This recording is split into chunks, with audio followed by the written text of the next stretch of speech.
Today we're going to take a look at a special type of probability called a conditional probability. So all day we are calculating conditional probabilities.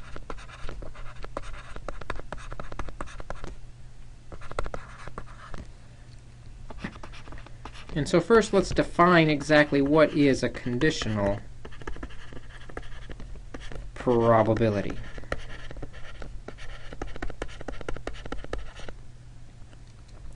A conditional probability is very similar to probability we've seen before. However, this probability is going to now be based on some new information. And usually this new information is increasing the likelihood that something happens.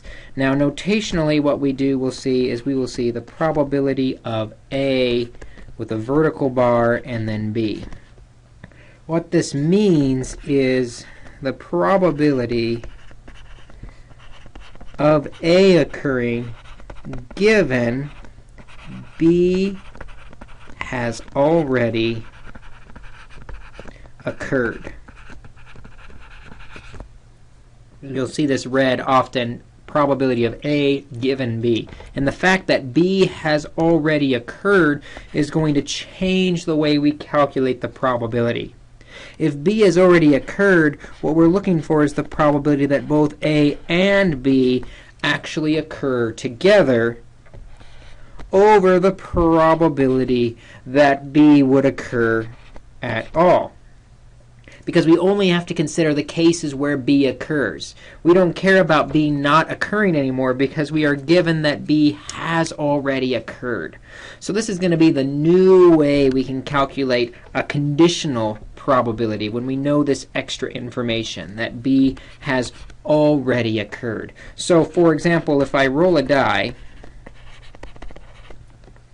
we might be interested in the probability that the result is odd given that it's less than 4. I should say less than 4.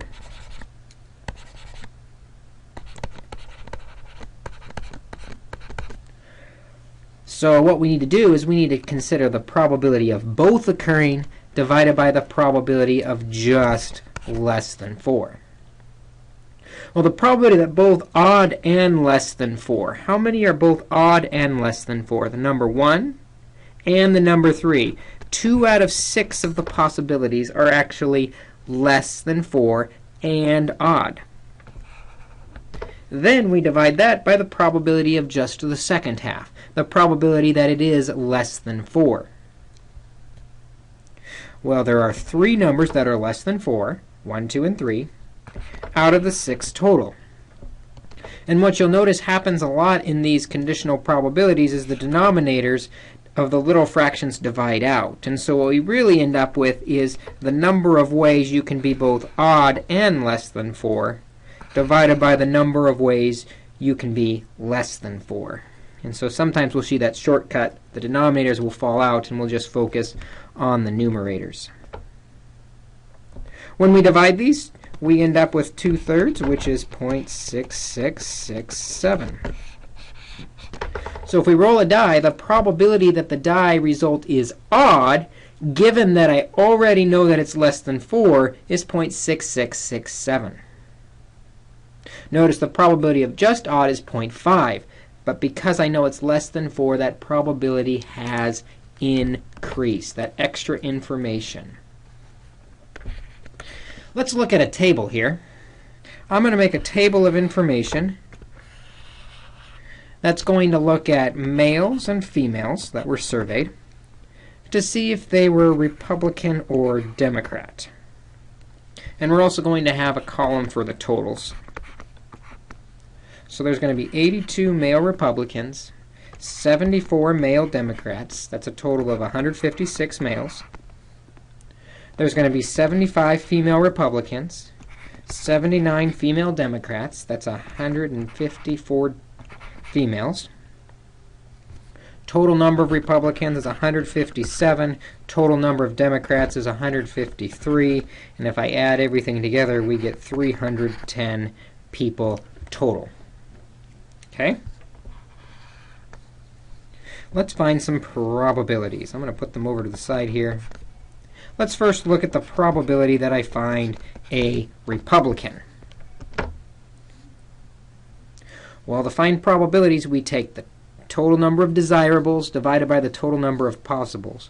There are 157 Republicans, and we divide by the total number of 310 people in the survey. So the probability a random person is Republican, 157 out of 310. That's going to be 0.5065, so a little bit higher than 50%.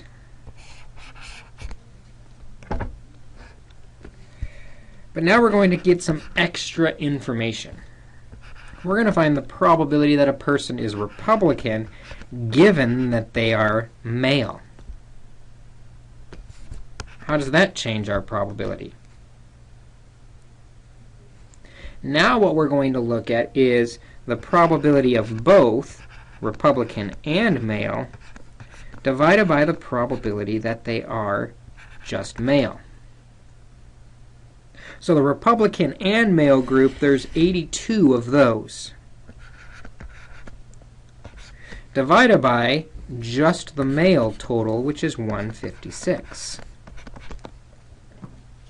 When we do this, 82 divided by 156, we find the probability is 0.5256.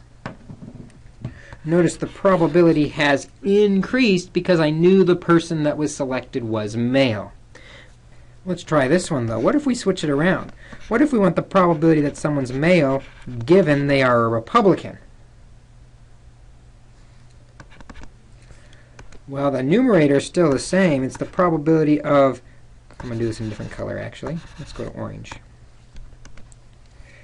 The probability of both male and Republicans, which is still 82, but this time we divide by the probability they are a Republican.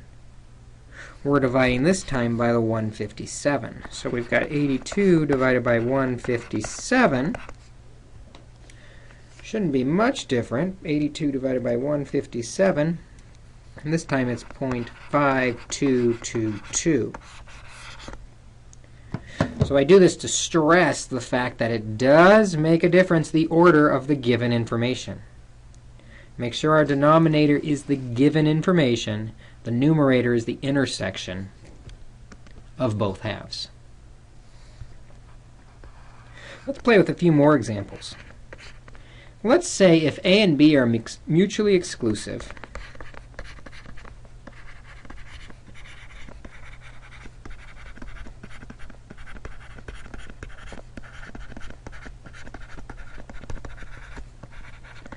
and the probability of A is 0.4, and the probability of B is 0.3, find the probability of A given that B has already occurred.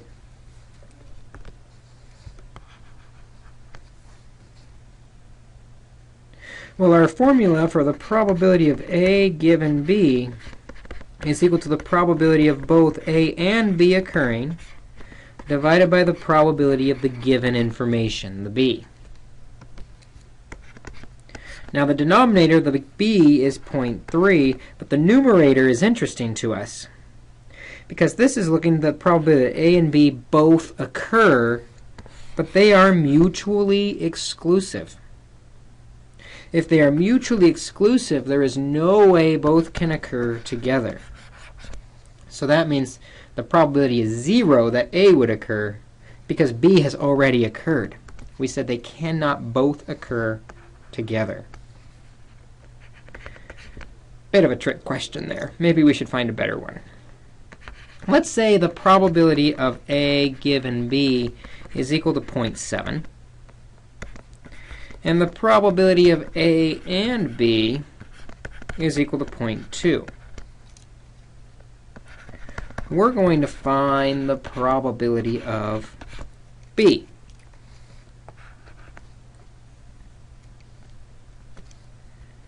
Well, we know from our formula that the probability of A given B is equal to the probability of both A and B divided by the probability of the given information. So let's plug in what we know. We know the probability of A given B is 0.7.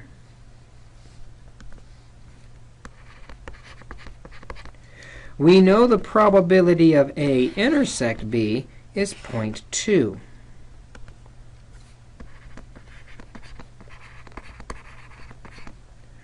We just have to solve this now for the probability of B.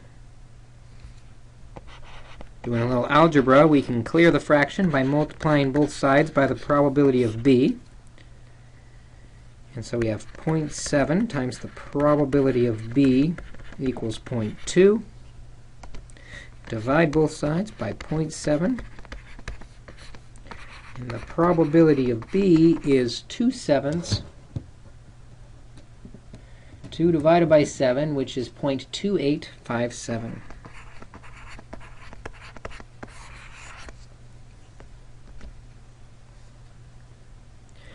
And we have our solution.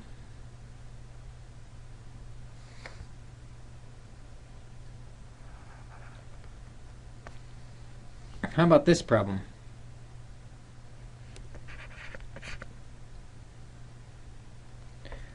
%40 of students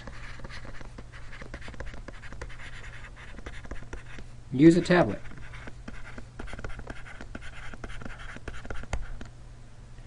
%70 of students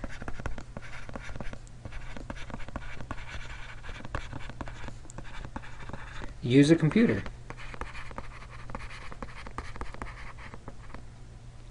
35% use both.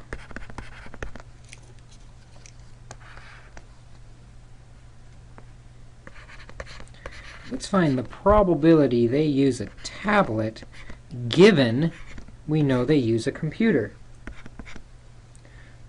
So this random individual uses a computer. We want to know the probability that they also use a tablet. Well, again, that's going to be the probability of both, a tablet and a computer, divided by the probability of the given information, the computer. Well, the people that use both, that's 35%, or 0.35. Divided by the given information, the computer, 0.7 use the computer. And 0.35 divided by 0.7 is 50%, 0.5. If they use a computer, there's a 50-50 chance that they also use a tablet. I like to also find it the other way. What's the probability they use a computer given they have a tablet?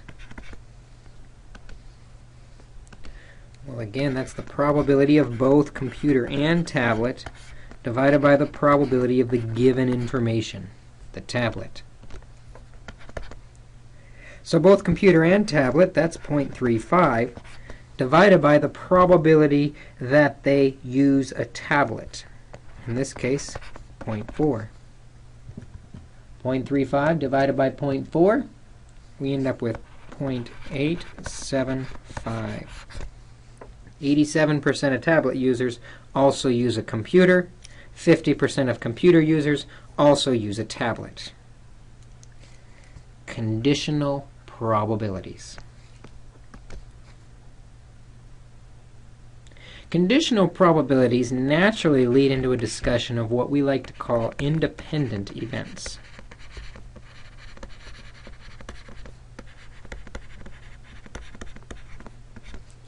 Independent events are two separate events where one event occurring has no effect on the other occurring.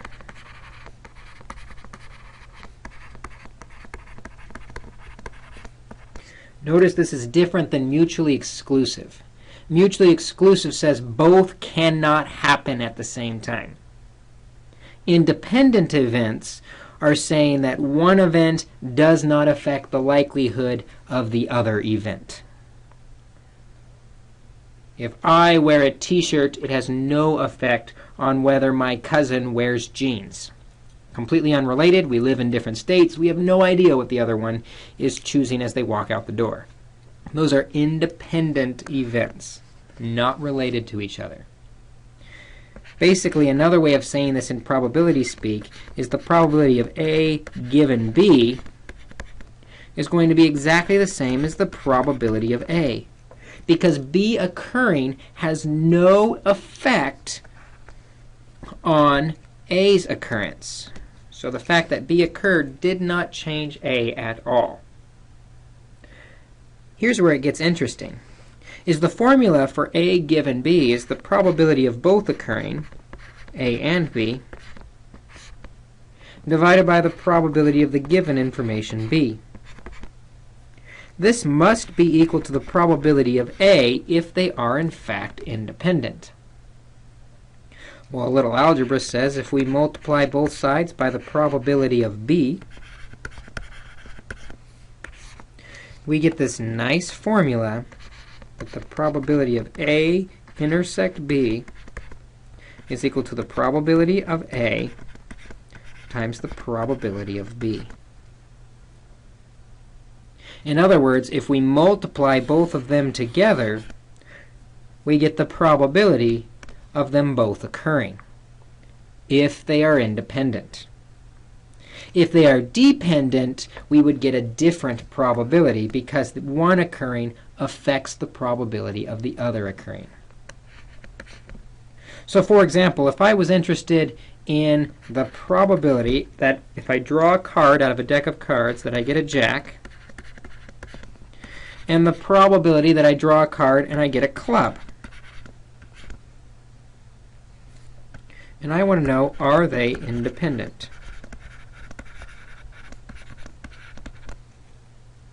They're not exclusive. Notice I can get a jack of clubs. They are not exclusive.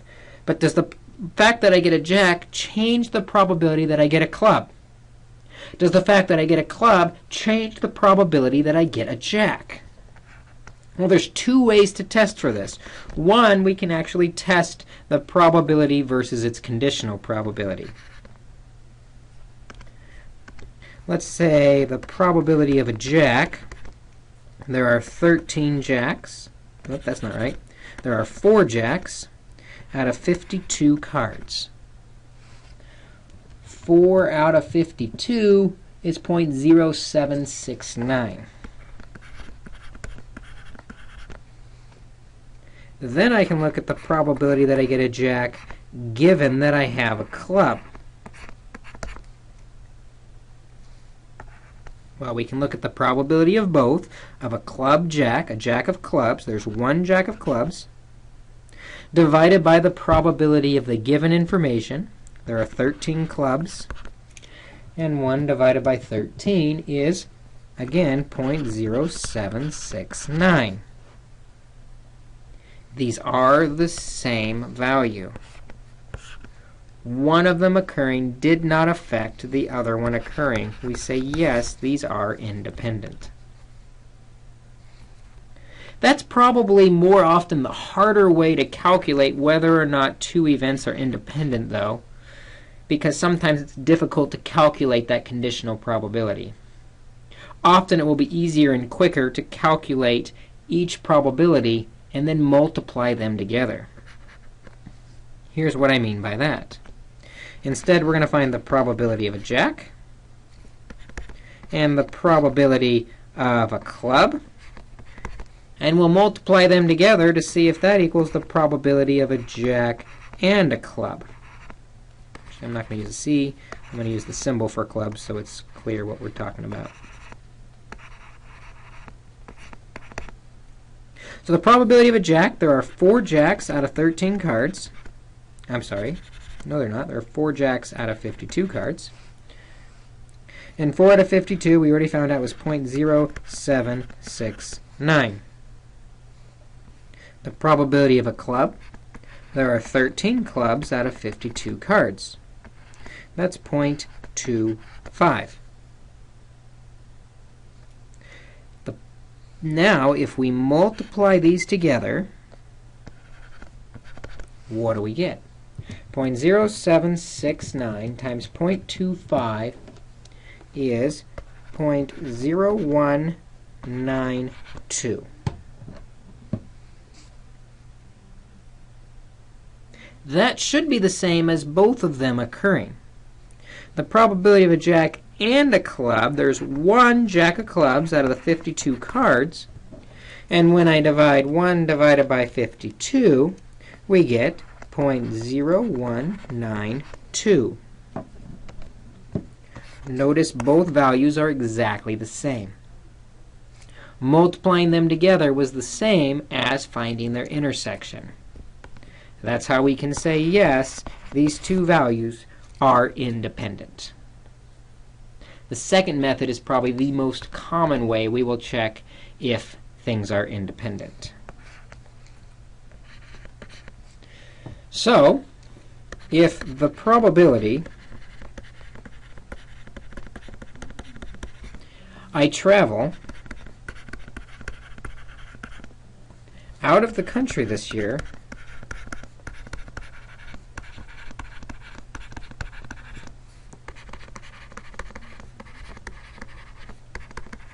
is 0.7, and the probability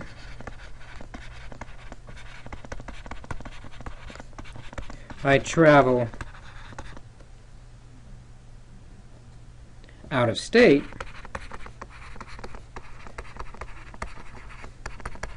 is 0.9,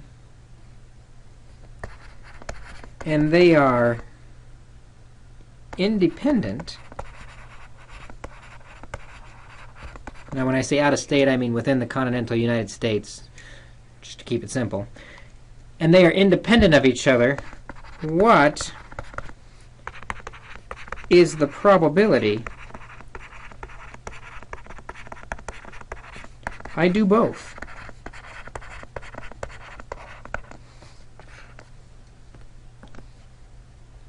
If these are independent events, the probability of A and B, the probability of out of state and out of country, is equal to the probability of the first times the probability of the second. Only if they're independent, which these are. So we have 0.7 times 0.9.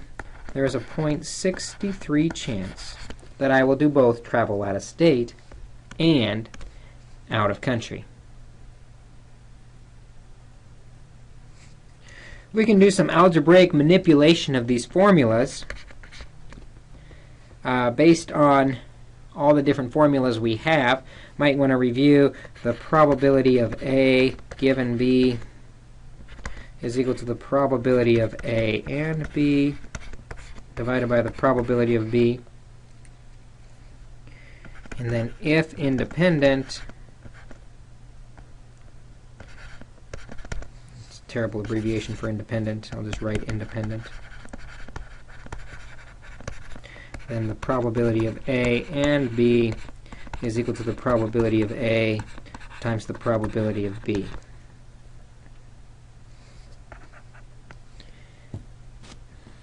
So let's try some. Let's say the probability of M given P is equal to 0.7. And we're going to say if M and P are independent,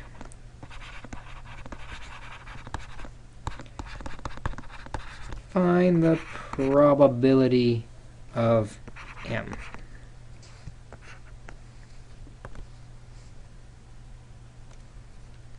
Well, the given probability of M given P is equal to the probability of M and P divided by the probability of P. We know that they are independent. Whoops, didn't mean to do that. We know they are independent. What that means is the probability of both occurring is equal to the product of the individual events occurring. So the probability of m given p is equal to the probability of m times the probability of p divided by the probability of p. Which is interesting because the probability of p's divide out. So probability of m given p is equal to the probability of m.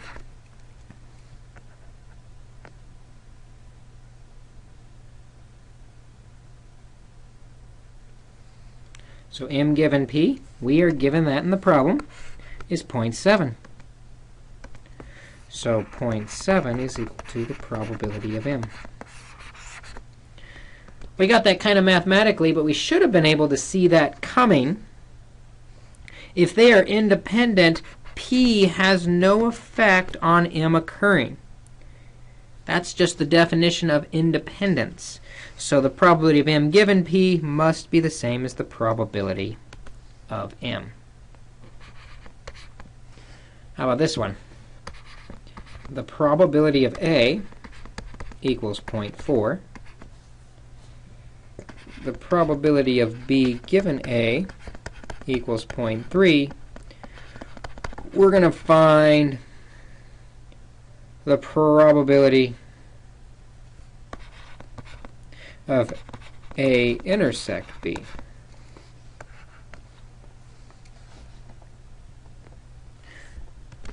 Again, going back to our definition, the probability of b given a is equal to the probability of both b intersect a divided by the probability of the given information.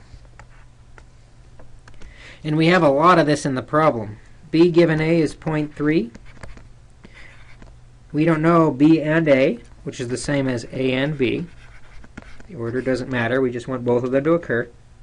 Divided by the 0.4. And this we can solve really nicely by multiplying both sides by 0.4. The probability of a intersect b then is equal to 0.12. Let's try one last example here. Let's say the probability of a is equal to 0.7. The probability of a union b is equal to 0.9. If they are independent,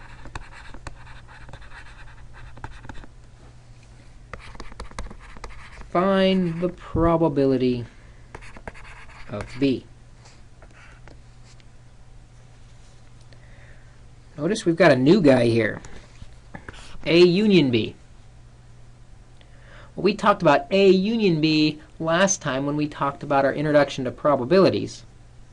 A union b formula, that's a or b, is equal to the probability of a plus the probability of b minus the overlap, the double count, the probability of a intersect b. We're told they are independent. What does independence tell us about a intersect b? A intersect b is equal to the product. So the probability of a union b is equal to the probability of a plus the probability of b minus the product. The probability of a times the probability of b. So let's plug in the 0.9 for a union b and the 0.7 for a. A union b is 0.9. Is equal to the probability of a, which is 0.7, plus the probability of b, that's what we're looking for, minus the probability of a, which is 0.7, times the probability of b. Now it's just a little bit of algebra to get to the probability of b. We're going to combine like terms. So we've got 0.9 equals 0.7 plus we've got 1 B probability minus 0.7 B probability. 1 minus 0.7 is 0.3 times the probability of B. Treating the whole chunk, the probability of B as a variable. Combining like terms, 1 minus 0.7. Now balancing, we'll subtract 0.7 from both sides. Gives us 0.2 equals 0.3 times the probability of B. And we can finally solve by dividing both sides by 0.3. Probability of B is equal to 0.6667. So that wraps up our discussion on conditional probabilities. Conditional probabilities change the setup because now we know new information. Now we take the probability of both occurring divided by the probability of the given information. If they are independent, then one event does not affect the occurrence of the other, and so we find out that the probability of both occurring is equal to the product of them occurring. Take a look at the assignment, practice some, come to class with questions, and I'll see you in class tomorrow.